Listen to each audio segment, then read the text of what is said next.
Hi, I'm Sal Mercagliano, Associate Professor of History at Campbell University, former merchant mariner, and an adjunct professor of maritime industry policy at the U.S. Merchant Marine Academy. And this is not what's going on with shipping today. Today, we're going retro. We're going back in time. We're going to do an episode of What's Going On the Suez. That's right, folks.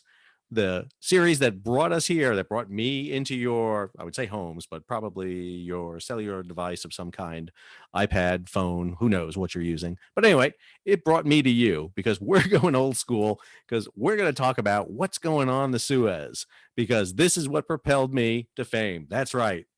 There is an image of me. I am the bald one in the picture, just so there's no confusion. That is a story from my university press about me becoming an expert for the global media on what was going on in the Suez, because that's what we're talking about today. What's going on in the Suez? We're talking about motor vessel Ever Given. That's right. The ship that launched this YouTube channel, we're going to go talk about today. And when I say launch it, I'm not kidding.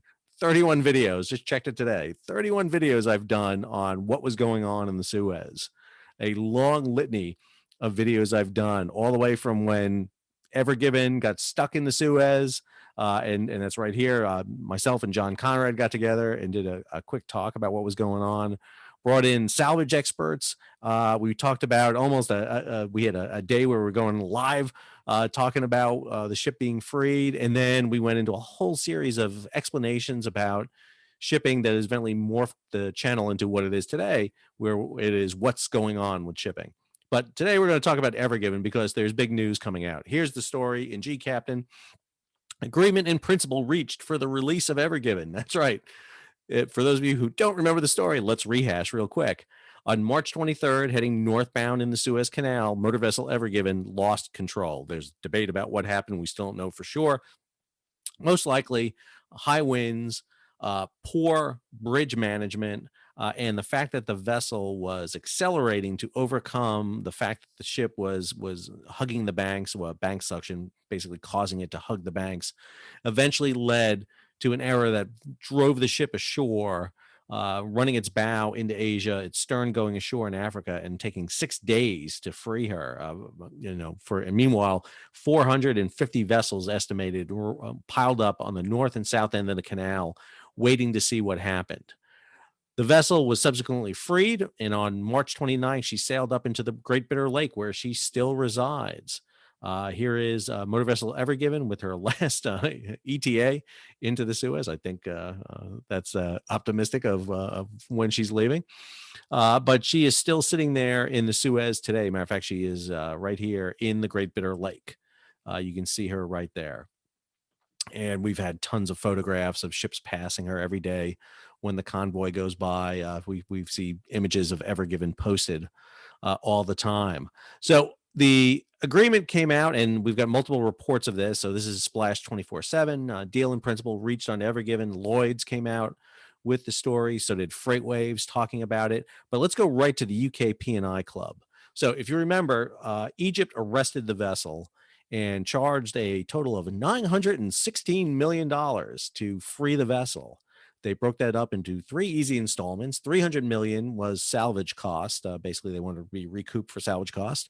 316 was recouped for salvage cost. 300 million was a salvage bonus on top of the 316 million, and then another 300 million for basically disrespecting the canal.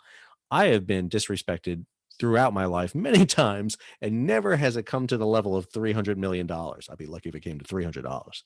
But anyway, 916 million, that was not going to happen for a vessel that cost in total $160 million.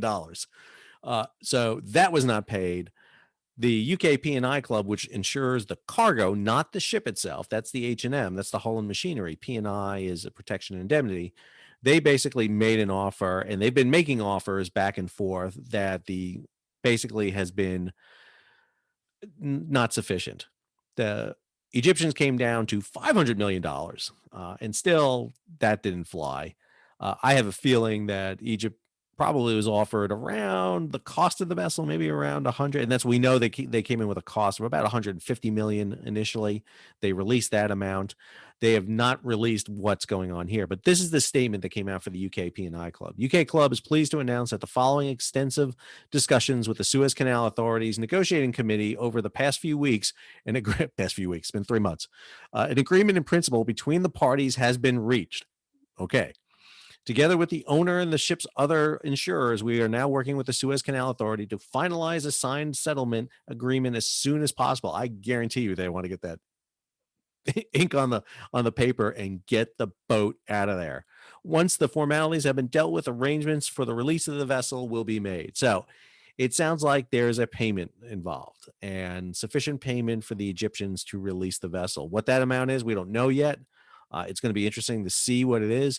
A couple of things to be thinking about on this release statement, which I think is really important. Number one, ship's been an anchor for 3 months.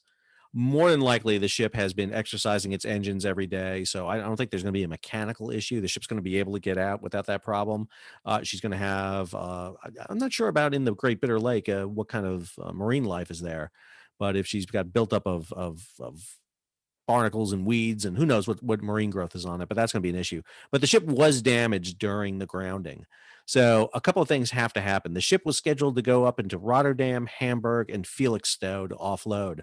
Arrangements are going to be needed to offload the cargo now. Whether they go to those three ports, I am not sure. That's going to be an arrangement that needs to be made. Obviously, her berth time is long gone, so she's going to need to rebook her cargo. I envision she would probably just go to one port to offload, but who knows at this point? She's going to have to go into a shipyard. She's going to have to be specifically dry docked to look at the damage. We know the forepeak and the forward about the rest of the room flooded. Probably some of the ballast tanks are flooded. I've seen pictures of her in the lake, and she's still low in the water. If you look at this Freightways picture, which isn't a recent picture, but you can see she's still down by the bow a little bit. You can see some of the boot topping and then some of the red hull showing, but down by the bow, you don't see that as much. She suffered some damage, obviously. And so she's going to have to get certified. She's got to get these containers off and get that off. And more importantly, Evergreen wants to get this ship back in the rotation. They're dying right now. Evergreen has just signed new contracts to build massive new vessels. They signed contracts back in March when this vessel was still grounded, and they've just signed new contracts too. They're missing, a 20,000 box ship in their sailing rotation that's costing them money. So they want to get it back out there. So whatever money they're throwing at this is going to be beneficial in the long run for them. But what the plans are for Evergreen, we're not sure yet. Patiently watching marine traffic, seeing if they update where the vessel is going to go. Not sure if she's going to conceivably she could offload in the Port Said terminal, but probably not. She's probably going to go into a port in the Mediterranean to offload. The problem is she's got to find a dry dock that can fit her, and fit her, I mean, not just her size, but schedule-wise. No preparations could be made for this because nobody knew when she's going to get out. So it's not like the cargo carrier could have booked container spaces and terminals to get her off. So they've got to try to get in on a schedule somewhere. And that's going to be tough because of the shortages and the slowdown coming out of Vientiane to get the cargo to Europe. Facilities are booming right now. They're just jam-packed. So it's going to be hard to get Evergiven into a port. She can only go into a few ports because of her size. She's got to go in terminals that can handle ultra large container vessels. But I got to tell you, this is great news. I'm sorry to see her go, obviously, because I'm not gonna lie, it's been great for me. But more importantly, for that crew to get the cargo off, I mean, a lot of cargo is on board. We know there were stories out about IKEA and a whole batch of other carriers that had cargo on board there. But it's going to be great to get that cargo off. It's going to be great for the crew, obviously, because some of those crew members have been on there for the entire time. And I got to say, being an anchor for 3 months is the most boring thing I can think of in my life, especially at the Great Bitter Lake, because there's nothing to see there. So it's not a great place. And, that hangs over your head. When are they ever going to get out? So I'll follow up with this when she gets underway, where she eventually goes to offload and into the dry dock. But I think this is a great little element here. And so I had to jump on this and talk about this and come back for a nostalgic episode of what's going on in the Suez. If you enjoyed what's going on with the Suez and you want to follow its later iteration, what's going on with shipping, then please subscribe. Go ahead, hit the thumbs up, like button so that this video can be shared with others on Facebook and Twitter and whatever you want so that they can find this. And also be sure to hit the bell to click for subscribe. Because if there's a maritime disaster somewhere, I'm probably going to get online and talk about it. So to give you that explanation about what's happening, and if you haven't had a chance, go back and look at recent episodes. We talked about MV Cap San Antonio down in Santos, Brazil, taking out a ferry. We talked about previous container ship incident in Taiwan and a whole batch of other videos I have back there that you can go take a look with. So I appreciate the support. Appreciate you all watching. And here's to hoping Ever Given gets out of the Suez pretty soon. If not, this is Sal signing off.